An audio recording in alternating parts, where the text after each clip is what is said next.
We are live. Now, are you sure? Yep, we're sure. There's a thing and a counter and stuff. Good. So, Good. Oh, it says we've been live for 2 full minutes. No, it doesn't. Mine Audacity's says fucking. live 2 minutes and 17 seconds. Mine just says 19, 20 seconds, 21 are you seconds. talking about Audacity? Nope. Right there in Okay. StreamYard. What? Yep. What are you talking about? Well, here, I'm going to do the intro for the show. Yeah, That's go good. on then. Why not? Right. This is Literary Roadhouse. One short story once a week. I'm Andy. I'm an ace. And I am a frog. No, He's not really a frog. I'm Gerald, sorry. A frog named Gerald. Yay. Frog named Gerald. I think there's a song about that. Probably. So this Jeremiah week was a read bullfrog. Jeremiah is almost Gerald. It is. Yeah. Yep. I wish I had been Jeremiah. That'd be very cool. There's still Shall we time. We're do doing this? great. Yeah. Yeah. Yes. Rewrite Let's do it. this introduction, shall we? So this week we read the Jaxicans' authentic reconstruction of Taco Tuesday, number 37, by Stephen Granade. I'm going to go with Granade. I feel like he'd appreciate me mangling his name. I've got a feel for this man now from this short story. Okay. So go here we follow our hero, Mike, who's been resurrected after the end of life on Earth by the Jaxicans, who are ambulatory sentient plants, doing just a postgraduate study of fast food on Earth. And I wanted to editorialize already. Okay, let's just get the plot, huh? Right. So Mike and a bunch of other guys are bringing back an IKEA and some Waffle House and Subway sandwich shop. But I don't know. Mike sucks, and then he cooks, and You're editorializing. yeah, I know. right, They keep make going. some food. The Jaxicans make authentic food, and Mike can't communicate properly. No, it needs to be shitty chemical food. And eventually, Mr. Batia finishes his Subway shop and then just leaves. And it turns out there's an option to not be alive anymore, to be unrevived after you finish your work. But some of his friends decide they want to go back to the aliens' home planet with them. And Mike's got to figure out what he's going to do. And he ends up recreating not a generic Taco Tuesday from the franchise handbook, but his specific Taco Tuesday with memories of his friends and his life. And then they have some food. So you didn't like the story. I'm picking up. I mean, no, I liked a lot of things about it. And also I hated some of it somehow. Okay. Gerald. Hello. I wrote, I don't know if I like it, so I think by default that tells me I didn't. Okay. Yeah. It's one of those kind of stories that I quite enjoyed reading it, and then afterwards thinking it's a bit like fast food. Like you sort of quite enjoyed eating it, and afterwards you think, why did I do that? And sort of thinking, why have I read this? Am I any wiser? Am I entertained? I suppose I was entertained by it a little, and it was an interesting sort of concept. But don't know. It's I have an open mind. Mm-hmm. Yeah. I have a theory. That's what I usually okay. do about these things. So I feel like the premise was set up in a very fun way. The plant aliens are a lot of fun. They're different personalities, their names. It kept making me think of Werner Bing, A Fire Upon the Deep, where there's also plant aliens, but they're on skateboards. That's a little cooler. Just saying, you could have given them skateboards and you did. They do have celebrity voice simulation. That part's awesome. The celebrity voices are awesome. Also, There's my a lot of favorite stuff about it. sentence is unseen Yeah. winds movement was a dick. Yeah. Yeah. So there was a lot of fun stuff that I liked. But I think maybe what we're all sort of reacting to is that all this fun stuff and all this setup is completely unnecessary for the story. Like you know how like with sci-fi, the story is in some ways playing with or playing on the tech that is there. The actual like science fiction part of it, like sci-fi writers have fun with like imagining, but what if it was this instead, right? I keep going back to Werner Grimm because read a few of his books, but like, what if there was a sun that turned on and off on a planet? What would life be like on that planet? You ask these questions, and then you still get the human themes in there because you have human readers, right? It can't just only be about that aspect of it, but that aspect of it is interesting to think about. And here, all the science fiction kind of had nothing to do with the themes, really, other than we can keep tweaking a fake Taco Tuesday or a fake Subway or a fake Waffle House to make it exactly like yours, I guess. Like that, okay, the science is there where they can like 3D print things to your specifications. But other than that, like, why does it matter that they're plants? Why does it matter? Like, there's a lot of those aspects that aren't quite there, So I think that's the part that I think feels a little like something's lacking. And maybe in a short story, you can get away with that, but it didn't seem like it worked for us for whatever reason, right? Because like the rest of the story is a lot about like depression, what brings you joy, identity, the right, where it's not the necessarily like the thing itself, but the experience of it with other people. Okay. Right. Yeah, that can be told in many different places. We're doing it here with plant aliens. Can we make the plant aliens relevant? Like, right. Yeah. Mm-hmm.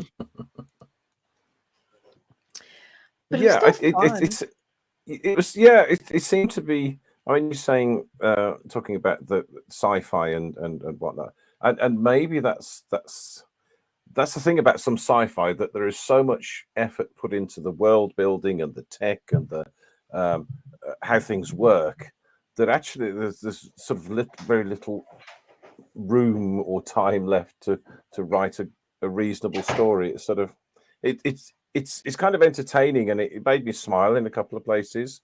I think I went ha once. I didn't like the thick brown slurry with worryingly blue chunks of the nutrition paste with the glue texture. I thought it was great. Yeah, sure. yeah. I think, but that's quite funny, and so it's sort of almost Douglas Adams-ish type of thing. I don't know, but then it seemed to go on and never really got anywhere. It was just sort of this is what life's like here. Yeah, it's hard on. Well, the thing I was most tickled about when I started reading it was like, okay, here's these aliens. They've got the capability to bring long dead humans back to life and to rebuild Earth as it was. They're not going to do that, though, really, because it's a funding issue. But on a limited scale, we're going to bring a few people back to life. Also, the few people, it does seem like there's something about the corpses that matter. Like they couldn't bring back like Dave Thomas or whatever. Like they're trying. Like, we're really shooting for Dave Thomas. Yeah. Yeah, we're shooting for it, but we can't for whatever reason. The samples we had. You know what's funny to me? I got the sense from the little bit of world building that we see that, like, yes, Earth is long dead. They're trying to like study this, like how things were. And there's a lot of stuff about Earth you can study, right? Doesn't just have to be fast food. There's a bunch of other stuff out there. It speaks something about these aliens where it's like you can choose to get, you can go back to being dead if you want, when there's so much value to keeping the few humans that you like revivified. Because sure, these are fast food experts, but they could also tell you about just like general transportation in their cities, taxes, like literally anything. Yeah, but like that's not their area of study. Like you no, get so hyper focused with your graduate degrees now. No, I understand that this particular graduate degree is very hyper focused, but there has already been some university spending for this. You think they just keep repurposing these humans? Like, oh, there's another group that is studying, you know what I'm saying? Like the value from each human that you bring back is so high that they're just like, it's fine. I only need you for fast food. And like no other research teams are like, hey, let me borrow that. Like, that was interesting to me because I'm like, this is high value here. Like, it sounds like it's expensive to do and you can only do it to a few humans and you're just going to let them go die again. I mean, I guess. I don't think you're talking about some sort of like cross-disciplinary interdepartmental funding issues. There has to be. There has to be. I don't know. That sounds like a You- lot of red tape. It They're could be a going to lot have of to red tape. generate their own funding, and then they'll go revive their own humans. They don't share assets here. Right.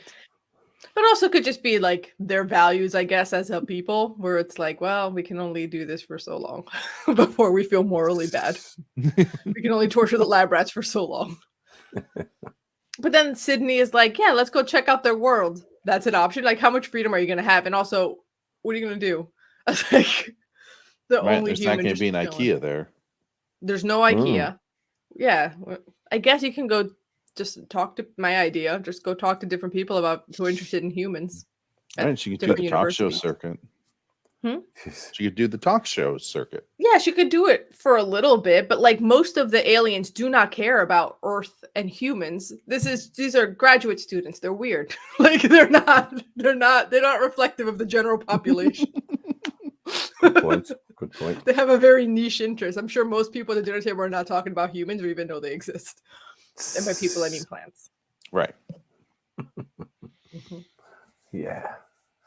And why? I suppose students do study weird stuff sometimes, don't they? So that Yeah. sort of very, very niche, very selective, very Mhm. things that are not of use to the general population. So I suppose in this world they could be researching fast food places to see why these people did what they did. It just seems a bit. I suppose it's just adds to the fun, doesn't it? That's Yeah. that's the joke. Like Yeah. to the author's credit, choosing this, thinking of this is fun. Like that's a fun, fresh thing.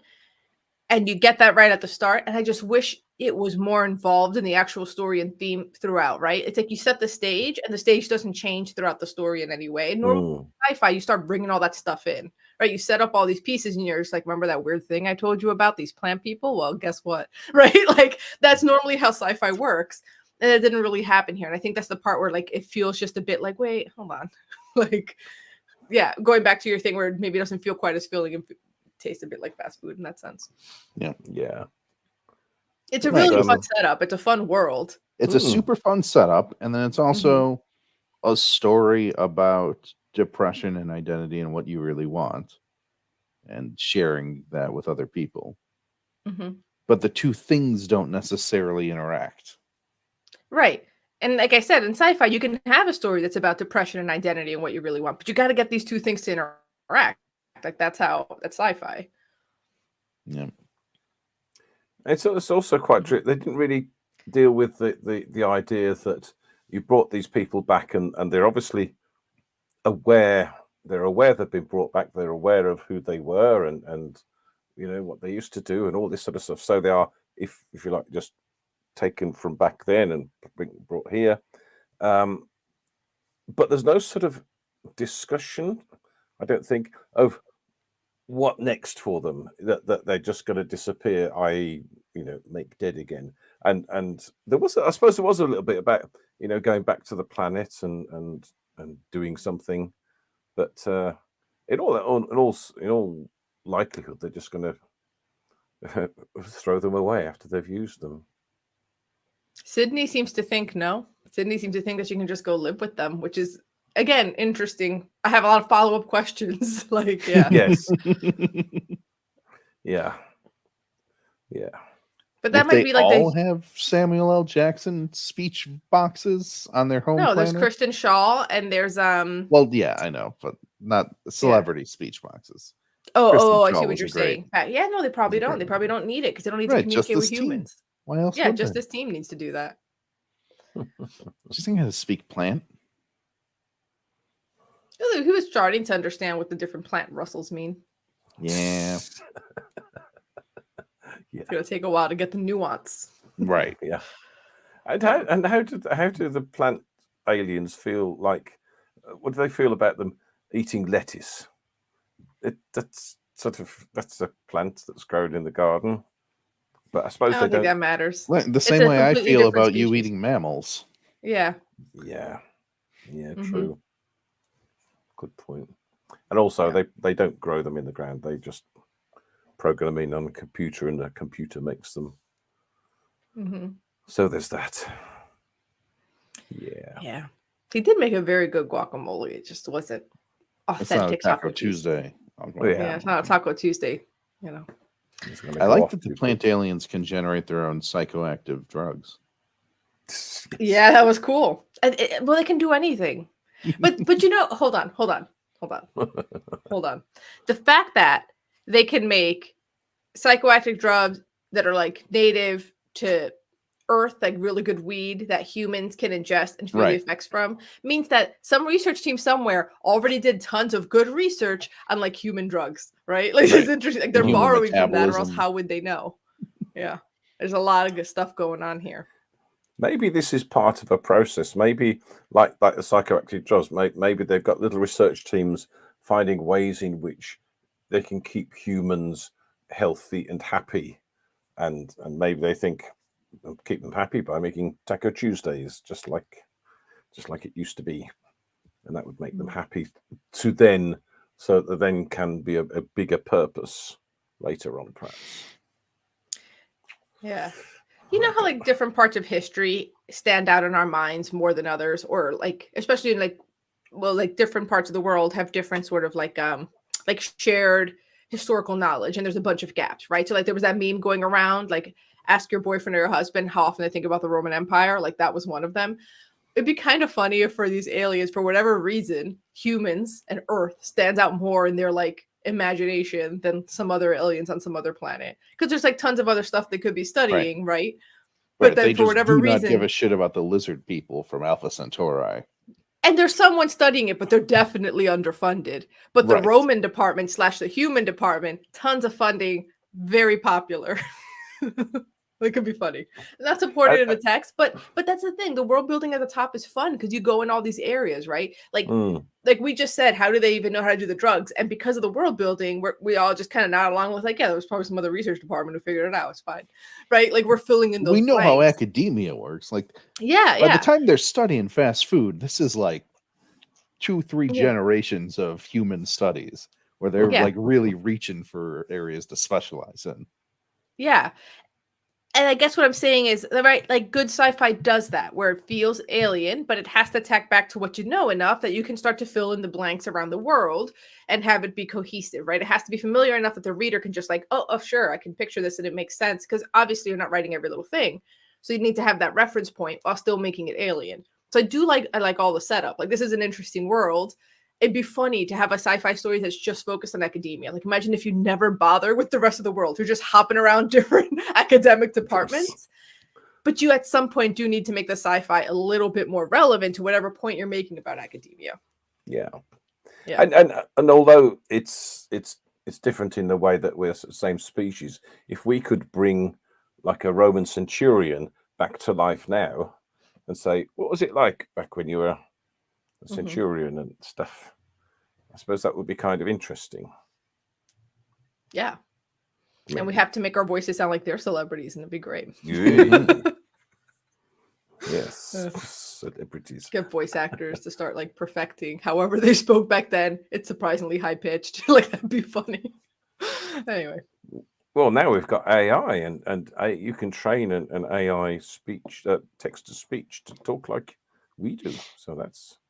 So I like that mummy sound that they made a few years ago. They like image some like mummy's like voice box or whatever, and then use the AI to try to like figure out its sound. It was just like, that's right. And how much did that research cost? Millions. Yeah, but being able to do that then has implications for other stuff we can do. Everything is a little step forward, but this was a hilarious step. Yeah. That was 3D printed as well, wasn't it? There was also the sound of a black hole that sounded like a Looney Tunes sound effect. It's great. Anyway. Does anybody ever question these people and say, how do you know? And that's the thing that's cool about like research and science is like you take all these little steps forward and they build on the last step. And sometimes it's wrong, but that was also helpful then later for someone. Like remember like the pudding, and don't forget like atoms with like the pudding in it, like the raisins and bread pudding model. And they're like, no. But like that was necessary to get to the next stage. So yeah, sometimes they're wrong, but that doesn't mean it was a waste of money. I'm Yeah, it's clearly very interesting. pro research. When you hear a university professor talking about the latest report and got this great research and it's done this, and so the interviewer says, "Well, what next?" He said, "Well, we've got to do more research." Give me the money. And It's just self-perpetual. self. What a It gig. is. It's perpetual money making. I'm sure there's machine. tons of wasted research. I don't know enough to know what it is, but in general, I'm like, No. sure. No, we don't. We never hear about that. That's there'll be a report and papers produced and just tucked away somewhere. I think there's worse ways to spend your money, probably. Okay. Probably. And you could say, what's the point in going to space and looking at the moon and stuff? Except Elon Musk is going to make batteries from it or something. Who knows? Ugh. All right. Moving on. We've got a bit weird now. Yeah. Should we rate this thing? We're going way off topic. Rate this puppy. We haven't really talked about the non-sci-fi elements, just like the interactions between the people, the choices that they make, like Mr. Bhatia chooses to die again after he's done setting up his subway, how important it is for there's like all these little things, right? Like you get a sense of like Mike's past, the poverty he grew up in, his mom ordering the expensive Subway sandwich even though she didn't like it. Like there's all this other stuff in there. I don't know if there's anything more to comment about that. Yeah. I also liked that part, which makes me frustrated with how I don't like the story overall. Because I liked that part and I liked the world building part. And somehow when you put them together, I guess it's a little bit like a seafood sub. You know? I love imitation crab meat. Do you think it's that disjointed thing where I it think doesn't it's feel that like they're actually disjointed tying into thing. each other all that Right. much? It was also a really interesting story about this guy and his depression and how his life didn't work. Yeah. And also, did it not work? He was only 23. Well, Once you it find out didn't his age, work. I'm like, wait a minute. It's a little early to be like, I never achieved my dreams. You're 23 and you grew up in poverty. So like, it might be a little later for you. It's He a never little early achieved them. Yeah, like, wait a minute. I never became a chef. You were 23. Calm down. Oh. You might want to work somewhere else, though. Like, I don't think being a Taco Tuesday is putting you on the path to your dream, but yeah. Also, Darnell being like a griddle master at a Waffle House. I don't know why that made me laugh so much. like wow. Like he was like he's the real cook here. Right. I'm embarrassed for him to see my skills. Like I'm sure he's very, very good at at the grill, but it's just really funny, like idol status. Right, that's the top tier. It's like Gordon Ramsay, Darnell.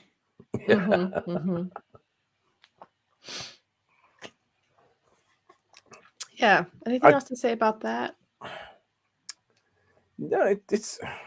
I suppose it's kind of a shame that the interesting thing about his mum buying the cheap ones, sort of saving the stamps on the cheap ones, and then buying the expensive one that she didn't like, is such an interesting thing and such a sort of human thing to do for someone who's poor, and purely to get something for free because it's the most expensive one. It's kind of an interesting idea, but it's just a tiny little bit, and then it's sort of dropped away in plants and stuff. So yeah, I still don't know how I feel about it. I'm going to give it a 4, though. It's a pretty good score, all told. I'm giving it a 4 as well. No, I think so. I think I'll also give it a 4. Look at that, 4s across the board. Ooh.